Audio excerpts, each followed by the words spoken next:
Good morning and welcome to the Post-Monetary Policy Committee press briefing. As is usual, we are holding this press briefing after the Monetary Policy Committee met. That was yesterday, the 11th of August, 2026. As we customarily do, we'll have the chair of the MPC, who is the governor of the Central Bank of Kenya, take us through the deliberations of the MPC, some of the data behind the decision, and after that, you're able to come in with your questions or any other interventions that you may seek clarity on. The link you go to is Slido, that's www.slido.com, and the meeting is hashtag MPC0826. So just to repeat that, the MPC met yesterday, that is the 11th of August 2026, and the deliberations thereabout are going to be clarified by the governor, who's also the chair of the MPC, and after that you're able to come in with your questions and any other clarity that you may seek. So for now, I want to hand it over to the governor, who's also the chair of the Monetary Policy Committee of the Central Bank of Kenya, Dr. Kamau Thugge. Hello everyone, and welcome to the post-MPC press briefing. So during its meeting on August 11th, 2026, the Monetary Policy Committee decided to maintain the central bank rate, the CBR, at 8.75%. The committee observed that global energy prices have remained elevated due to disruptions to oil supply and the continued uncertainties arising from the conflict in the Middle East.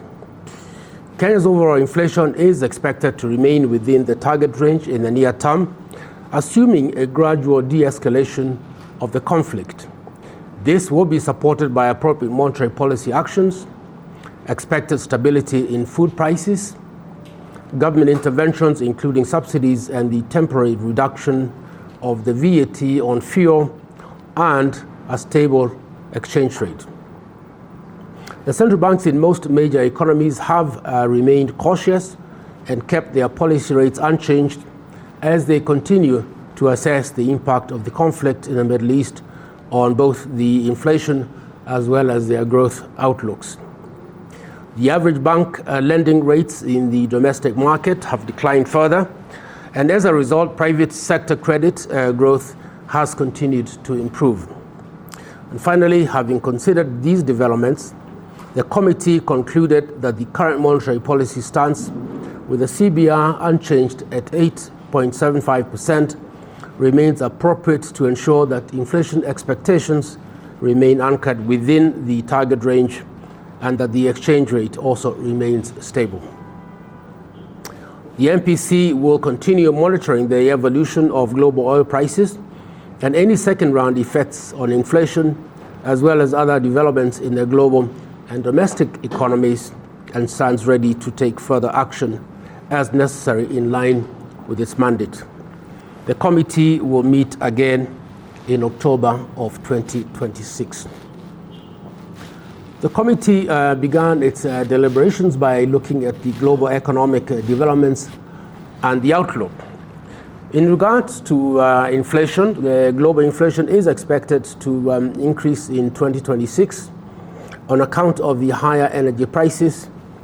We do see there that the overall headline inflation is expected to increase from 4.1% in 2025 to 4.7% this year of 2026, before declining to 3.9% in 2027.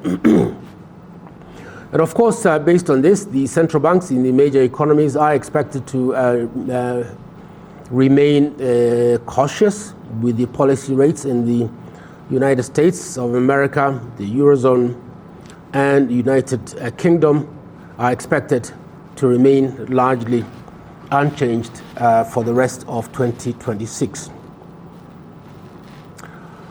Well, just looking at the inflation developments in some of the major economies, and in particular the US, UK, and the Eurozone, we see that the US inflation as of June was 3.5%. In the case of the UK, it was 2.6%. And in the Eurozone, it was basically 2.9%. We are expecting more information on the US as well as the UK for July. But essentially, you can see that the inflation rates there, the headline inflation, are well above the targets of the central bank, which is about 2%. And part of the explanation for that elevated levels of headline inflation is because core inflation, and you can see that on the right-hand side, core inflation has been relatively stable, but it has been relatively stable at rates that are well above the 2% target range. Looking at the commodity prices, global commodity prices, and in particular the food inflation, we do see that food inflation in July actually declined from 1.8% to 1%. And the reason for this deceleration was because the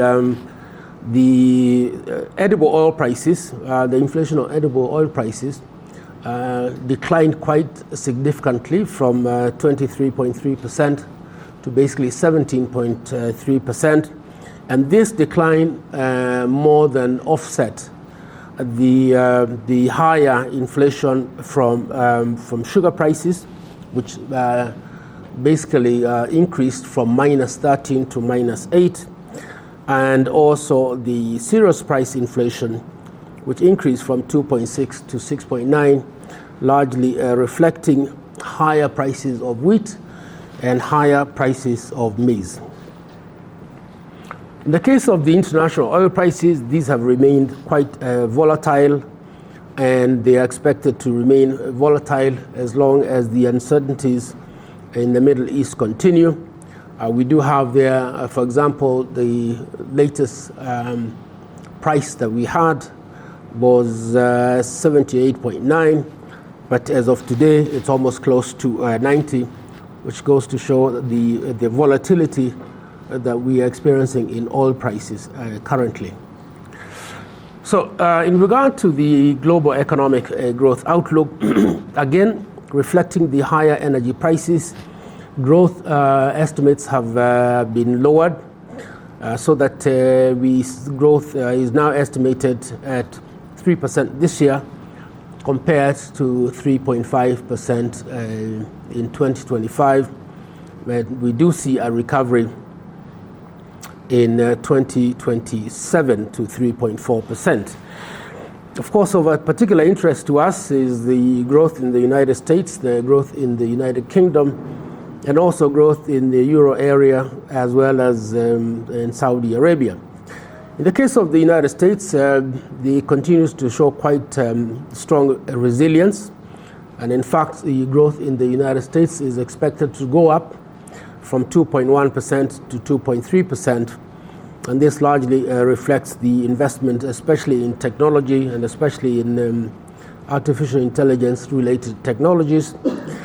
In the case of the United Kingdom, there is a slowdown from 1.4% to 1%. And in the case of the Euro area, a deceleration from 1.4% to 0.9%, and then a recovery in 2027.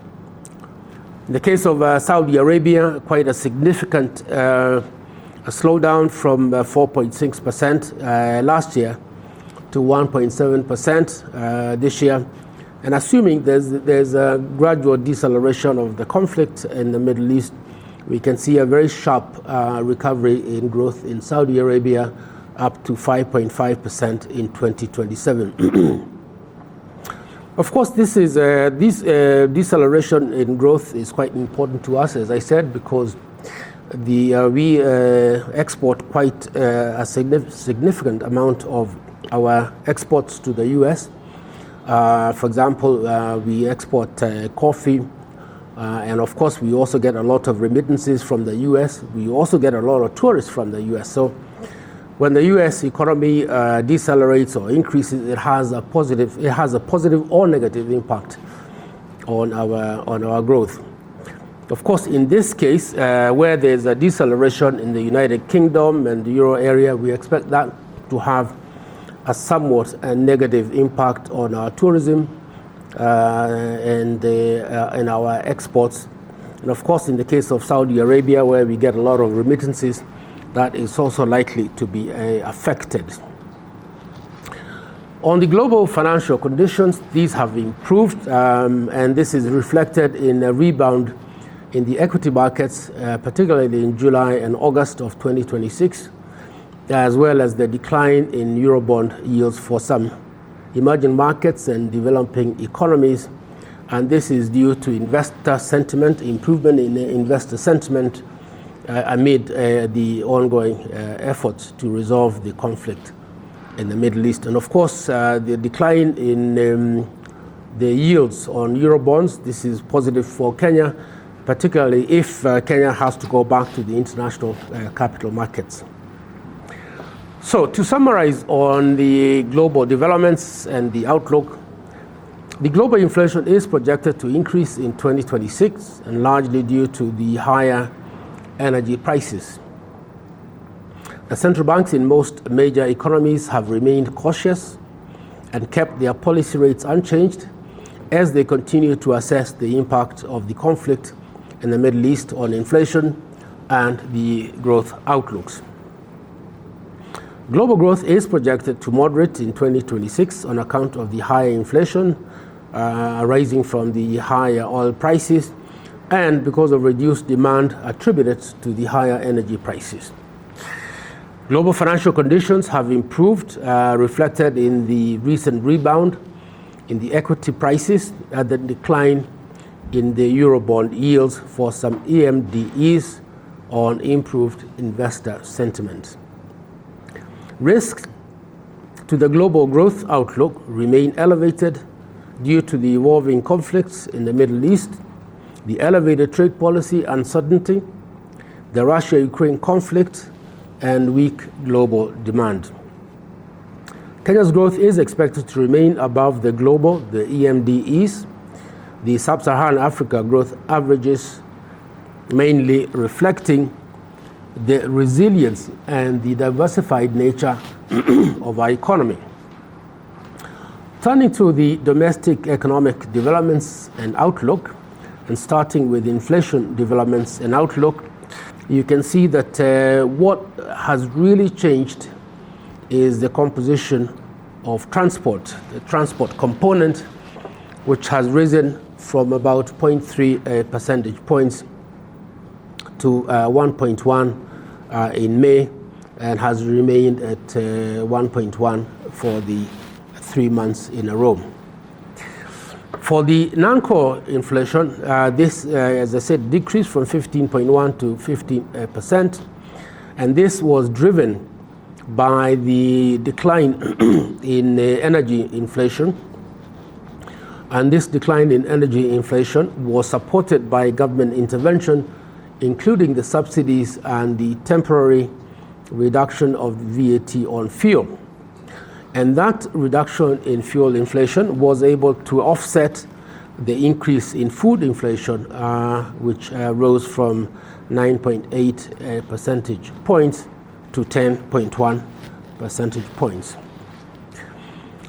In terms of the inflation projections over the next 1 year, the overall inflation is expected to remain within the target range in the near term, assuming that there's a gradual de-escalation of the conflict in the Middle East, and this will be supported by appropriate monetary policy actions, the expected stability in food prices, the continued government interventions, including subsidies and the temporary reduction of the VAT on fuel, and the stable exchange rate. This is an improvement from the previous meeting of the MPC. Here we do see that the peak of the headline inflation is around January or February of next year, when it reaches 6.8%, and then gradually decelerates towards the midpoint of 5% which should be reached around the May, June of 2027. In the case of the agricultural sector survey, the respondents expect inflation to remain within the target range in the near term, supported by stable food and fuel prices and the stability of the exchange rate. However, some respondents expect moderate upward pressure on inflation due to concerns on high energy prices arising from the elevated international oil prices due to the conflict in the Middle East. In the case of the banks and the non-banks, the market perception survey shows that respondents expect inflation to remain within the target range in the near term, mainly due to the stable fuel prices and also due to the exchange rate stability. And then in the case of the banks, banks' expectation on inflation is that in the next 2 months, it should be still within the target range at 6.7%. And of course, in the case of the non-banks, they expect inflation to be about 6.1% within the next 2 months. Nevertheless, respondents expect moderate upward pressure on inflation in the near term due to high international oil prices.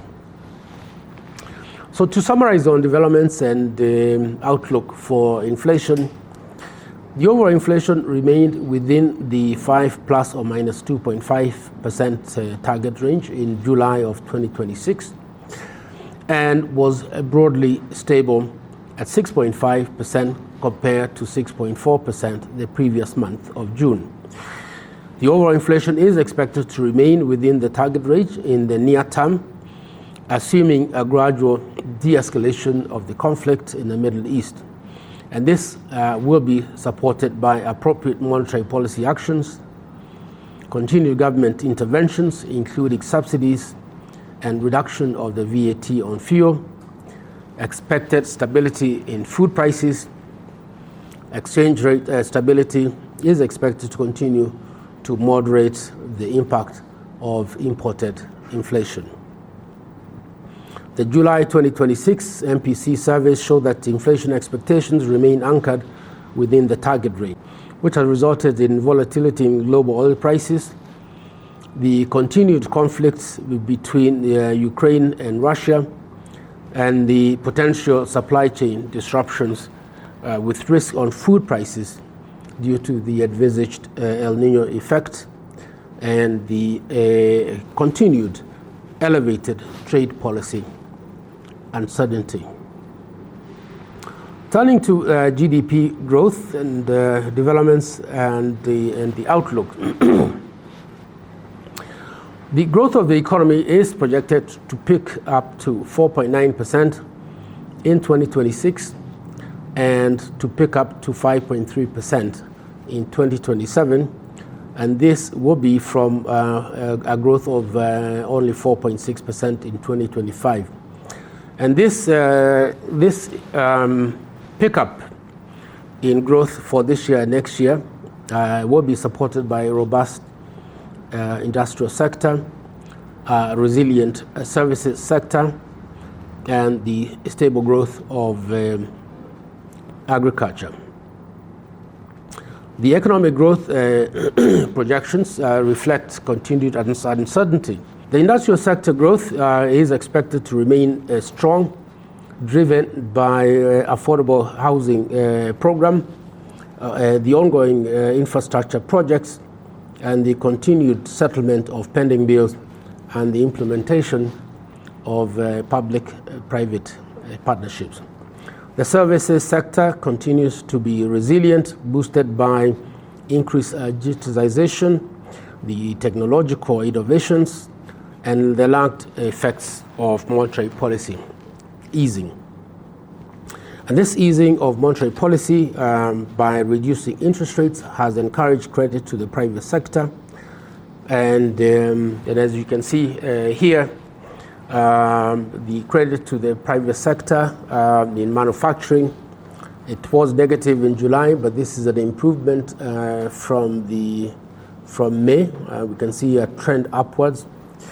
You can see very strong credit expansion to the trade sector. Similarly, for the building and construction, the consumer durables, as well as the agricultural sector. The July 2026, the CEO's Market Perception Survey revealed sustained optimism about domestic business activity and economic growth prospects for the next 12 months relative to the growth in 2025. In the case of the commercial banks and their prospects for the growth in the next 12 months, there was an increase from those who are optimistic about growth from 71% to 78%. Similarly, for the non-bank private firms, we see an improvement for those who are optimistic about growth prospects. That increased from 61 to 64%. In regard to the CEO survey, again here, we expect the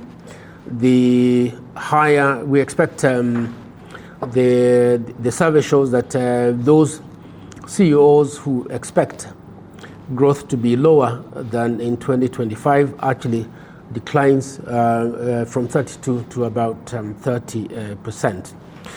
So this optimism was attributed to continued macroeconomic stability, the government support for agricultural sector and prospects for favorable weather conditions, increased infrastructure spending, increased digital innovations, which were attributed to the conflict in the Middle East and high energy prices. So to summarize on the domestic economic growth and outlook, the growth of the economy accelerated to 5.3% in the first quarter of 2026 compared to 4.9% the previous year. And this reflected stronger activity in industry as well as the services sector. The real GDP growth is projected to pick up to 4.9% in 2026 and to 5.3% in 2027 from 4.6% in 2025. And this acceleration will be supported by a robust industrial sector, resilient services, and stable growth of agriculture. The growth projections reflect continued uncertainty and implications of the conflict in the Middle East on the performance of some key sectors of the economy, and the projections also have taken into account the potential adverse impact of the El Nino weather phenomenon. The MPC surveys conducted in July 2026 revealed sustained optimism about business activity as well as the economic growth prospects for the next 12 months. But respondents are concerned about the elevated global risks. And this outlook is subject to risk, particularly a prolonged conflict in the Middle East, the Russia and the Ukraine conflict. And you can see that we really have been successful in refining this framework by looking at where we started in August of 2023, where the Kessonia or the interbank rate was very, very volatile and not aligned to the CBR. And we have improved on this framework. We have reduced the corridor around the CBR from 250 basis point plus or minus to the current corridor of plus or minus 50 basis points. And as you can see that there's been a complete convergence between the Kessonia, which is the purple line, and the CBR, which is the blue line. And as of the latest information, the Kesonia was at 8.754, and that in contrast to the CBR. The growth of money supply remained strong in June and July, and this reflected credit to the private sector as well as the buildup of net foreign assets of the central bank. And growth in credit to the private sector remained strong in double digits at 10.2% in July of 2026, slightly lower than the 10.6 in June. And again, this is compared to minus 2.9% that was recorded in early 2025. And growth in credits to key sectors of the economy remained strong. We now turn to the balance of payments, developments, and outlook.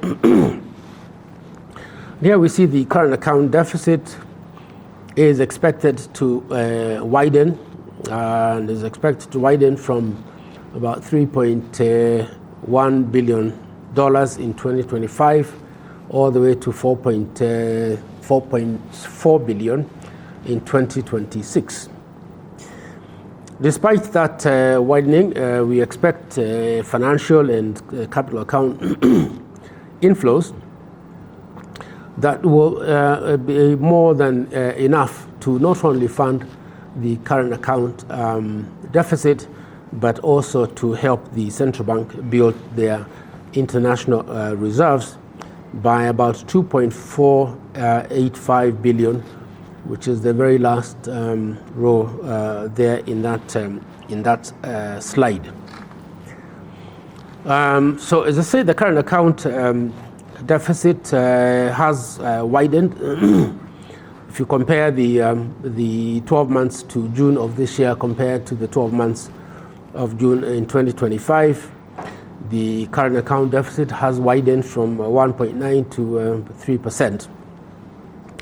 And then for the rest of the year, we expect to remain at 3% of GDP for the whole of 2026, and this is compared to 2.1% that was recorded in 2025. And this projected wider current account deficit reflects a higher trade deficit and also the slow growth of remittances.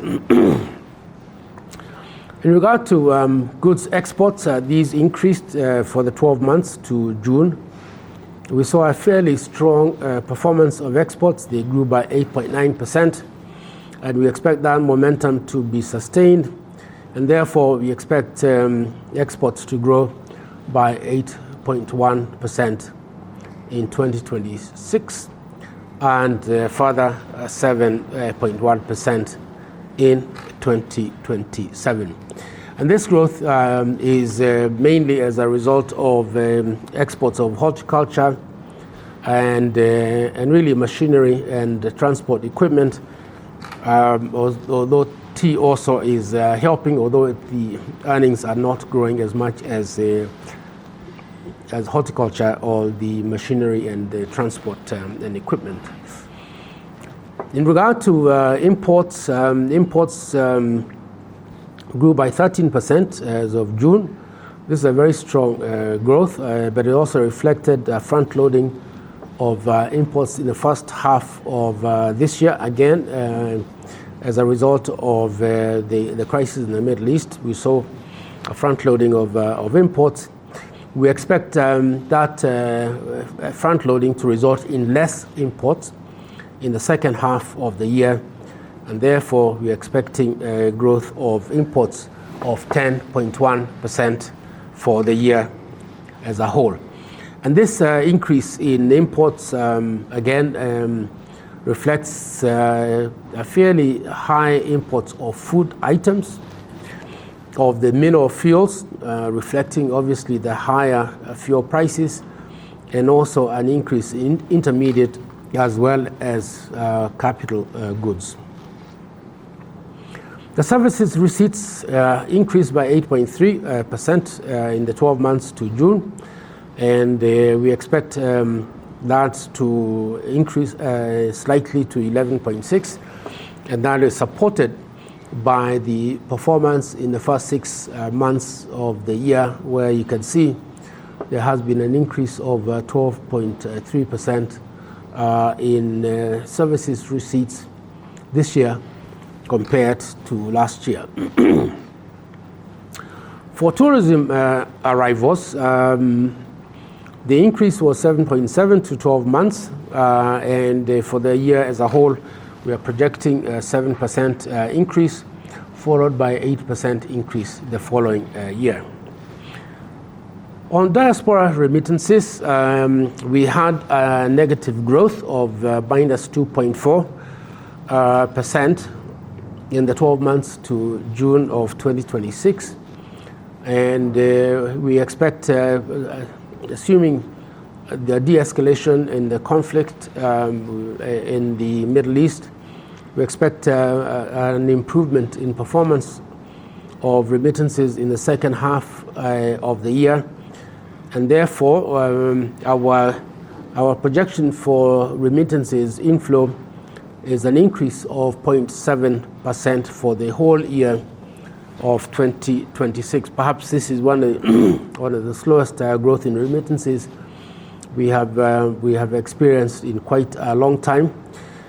We had to revise this downward. Initially, we had a growth of about 1.5%, but given the performance of remittances so far, the 12 months to June, but also the first 6 months of this year compared to last year, we felt it wise to revise downward the growth of remittances for this year. So the foreign exchange reserves of the central bank continues to increase, and as of August the 10th, 2026, had reached 15.2 billion, and this is equivalent to 6.3 months of import cover. And of course, we try to endeavor to have as a target 4 months of import cover, so we have a big cushion between the four months of import cover and 6.3, and therefore it's a buffer that should help us deal with any short-term shocks. Whether the conflict in the Middle East continues, we should have enough a buffer to ensure that we don't have a disorderly adjustment in the exchange rate, and also should the El Nino situation be very severe, the weather be very severe and require importation, then we still would have enough foreign exchange buffers to be able to address those needs without having a disorderly adjustment of the exchange rate. So despite the elevated global uncertainties, the Kenya shilling has remained stable, and it has been supported by diversified foreign exchange inflows, confidence in the economy, and adequate foreign exchange reserves. And we expect this stability to continue over the near term. So to summarize on the balance of payments, developments, and the outlook, the current account deficit is estimated at 3% of GDP in the 12 months to June, and this is compared to the 1.9% of GDP in a similar period last year. For this year, the current account deficit is projected at 3% of GDP compared to 2.1% last year, and this reflects the effects of the conflict in the Middle East, including increased imports of mineral fuels on account of the higher international oil prices. The lower remittances also is contributing to the widening of the current account deficit, and the widening of the trade deficit also is contributing to the widening of the current account deficit. But despite this widening of the current account deficit, the financial inflows are sufficient to cover that deficit and to facilitate our balance of payment surplus equivalent to $2.485 billion. And that means that by the end of this year of 2026, our reserve position will be on the order of $14.9 billion. The downside risks to the balance of payments outlook: heightened geopolitical tensions, volatility in international oil prices, weakening global economic activity, and persistent trade policy uncertainty, and the potential of adverse weather developments, El Nino, and other climate-related shocks. Moving to the banking sector developments, the banking sector remains stable and resilient. The capital adequacy and liquidity ratios for the sector remain above the minimum statutory limits of 14.5% and 20% respectively. So currently, the total capital adequacy ratio stands at 20%. Again, this is compared to the 14.5%. And also the liquidity, the average liquidity ratio in the banks is 61.2%. And again, this is 61.2% compared to 20%. So the capital adequacy and liquidity ratios are fairly at a comfortable, very comfortable levels. The ratio of gross non-performing loans to gross loans stood at 14.6% in July of 2026, and this is quite a significant reduction from a height of 17.6% that was recorded in August of 2025. Now, the banks have continued to make adequate provisions for the non-performing loans, and the sector remains profitable, providing sufficient buffers. The revised banking sector risk-based credit pricing model was fully implemented in March 2026 and is expected to enhance transparency in the pricing of loans by commercial banks and to improve the transmission of monetary policy decisions to commercial bank lending rates. On fiscal developments, the government's planned fiscal consolidation strategy is expected to reduce debt vulnerabilities over the medium term, and the deficit for 25-26, the year that just ended, came out at 6.8%. This is lower than what had been submitted to Parliament in terms of the supplementary budget, which had estimated a deficit of minus 7.3, came out to 6.8. And of course, over the medium term, this deficit is expected to be reduced to 4.5% by the year 2029-2030. So, to summarize the key takeaways, on the global front, the inflation is projected to increase in 2026, driven by the higher energy prices and the transportation costs. In the case of growth, growth is projected to moderate in 2026 due to the higher energy prices and also due to elevated global uncertainties. On the domestic front, overall inflation is expected to remain within the target range in the near term, assuming a de-escalation of the conflict in the Middle East.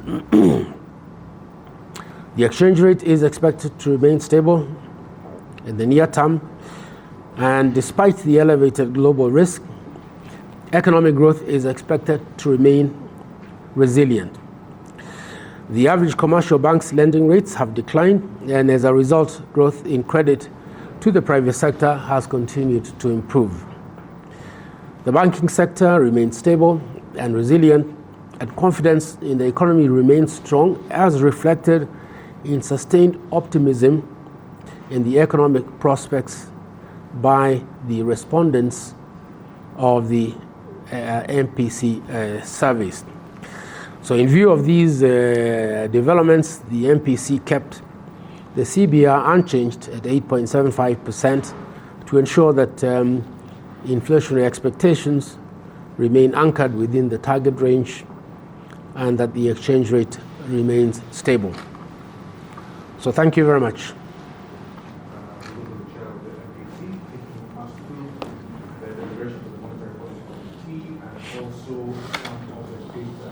George is asking about the update on the IMF. As we have said in the past, we've had discussions with the IMF with the intention of trying to reach an agreement on a fund program, supported program. We continue to have those discussions. The IMF, we expect an IMF team to come shortly to Nairobi to initiate the Article 4 consultation discussions. In the context of those consultations, obviously, we will have further discussions about our relations going forward, and in particular, in terms of having a fund-supported program.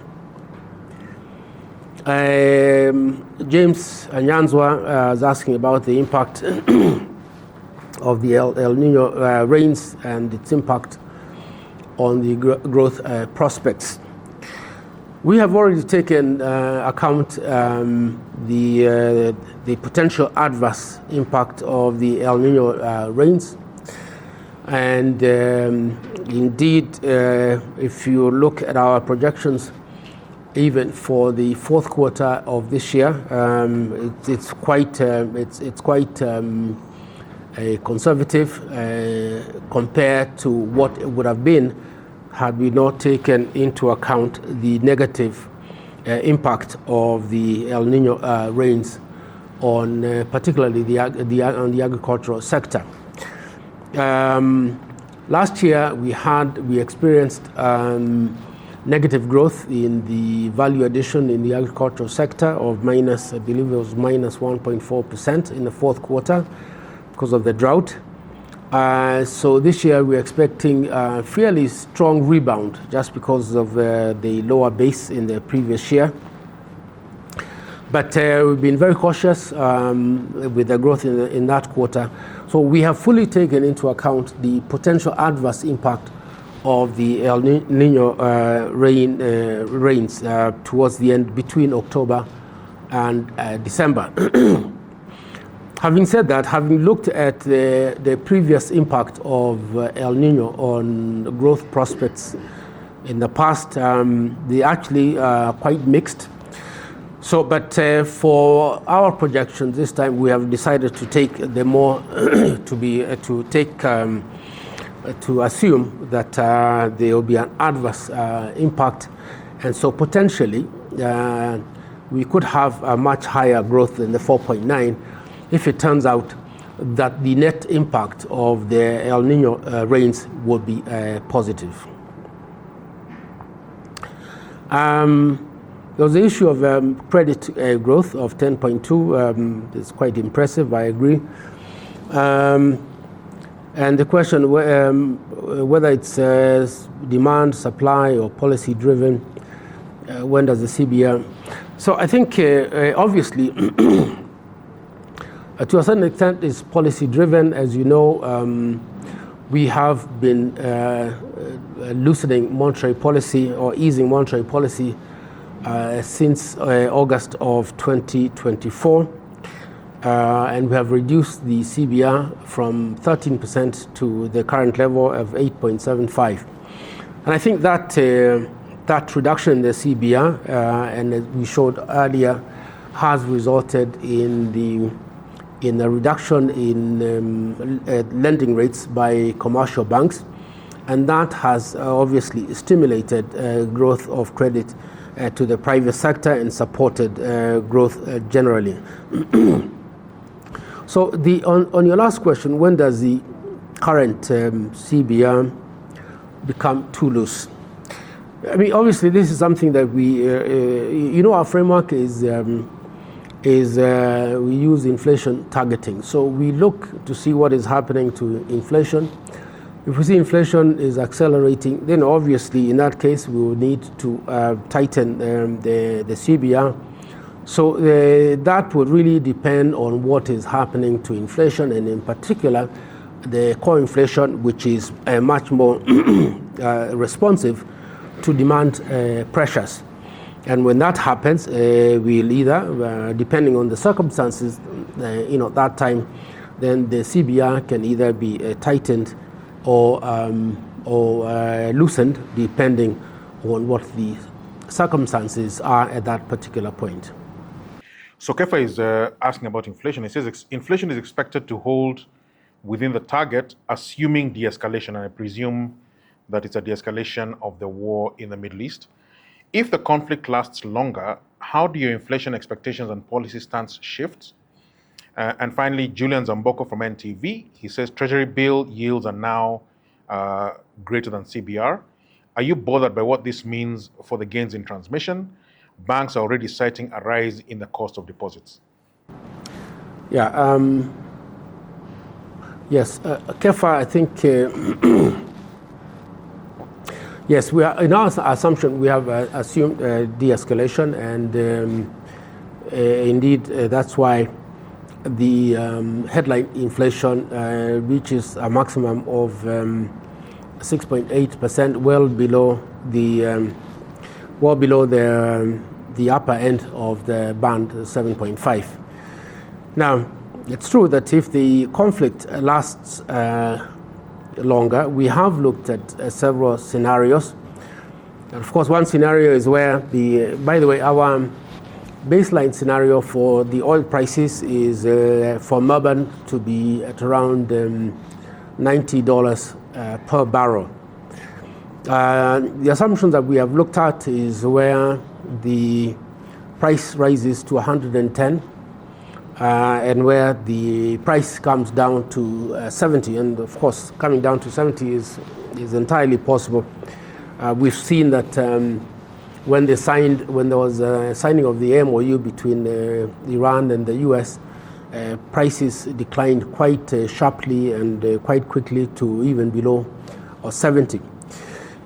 So yes, I think if the conflict lasts longer, and if oil prices want to go to 110, then it's possible that the headline inflation would exceed or will go above the upper end of our target. Not by very much. We expect maybe it could go up to 8%, but that is under the circumstances where oil prices average about $110 per barrel.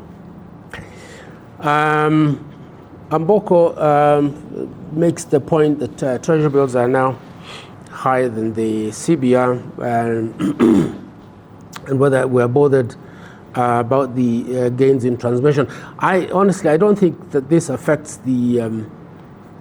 I don't think this affects the transmission because of the way we've the risk-based pricing model now is. I think in my presentation, as I indicated, and I referred to it, where there's been a convergence between the CBR and the Kesonia, and because there's that convergence, and because now all commercial bank interest rates either use the CBR or Kesonia, then the transmission process will still be there. In other words, when should the time come to either raise the CBR or lower the CBR, Kesonia will move in line with the CBR, and that will translate directly to either higher or lower commercial bank interest rate. So I think there's the transmission process will not be affected. The last point Mboko makes about the banks are already citing a rise in the cost of deposit. It's true, and we did present there has been a slight increase in the average deposit rate, and a slight decline in lending rates. And so we've seen actually narrowing of the spread between the lending rates and the deposit rates. But that spread is still high by historical standards. It's still above 7 percentage points compared to the more historical figure of around 5 percentage points. Thank you to the Governor and also for all your questions. That brings us to the end of this post-MPC press briefing. As is usual, the MPC says that it will meet in 2 months. That is scheduled for October 2026, but if necessary, the MPC is prepared to meet where the need to arise. But for now, we trust that we will see you at the next one, which is scheduled for October. Thank you, and do have yourselves a good afternoon.